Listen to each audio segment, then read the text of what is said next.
চীন ও যুক্তরাষ্ট্রের চলমান বাণিজ্য যুদ্ধ আরও উত্তপ্ত হয়ে উঠেছে। আজ শুক্রবার চীনের অর্থ মন্ত্রণালয় ঘোষণা দিয়েছে, তারা যুক্তরাষ্ট্রের পণ্যের উপর শুল্ক হার ৮৪% থেকে বাড়িয়ে ১২৫% উন্নীত করছে। এই নতুন শুল্ক শনিবার থেকে কার্যকর হবে।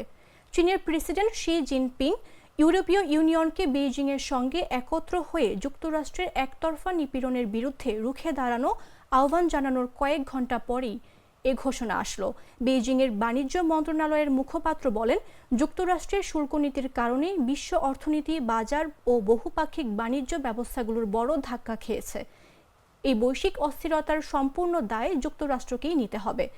জিনপিং প্রশাসন আরও দাবি করেছে, ট্রাম্প অন্যান্য দেশের উপর শুল্ক স্থগিতের সিদ্ধান্ত নিয়েছেন চীনের চাপের ফলেই। এর আগে বৃহস্পতিবার যুক্তরাষ্ট্রের প্রেসিডেন্ট ডোনাল্ড ট্রাম্প চীনা পণ্যের উপর শুল্ক ১৪৫% পর্যন্ত বাড়িয়ে দেন।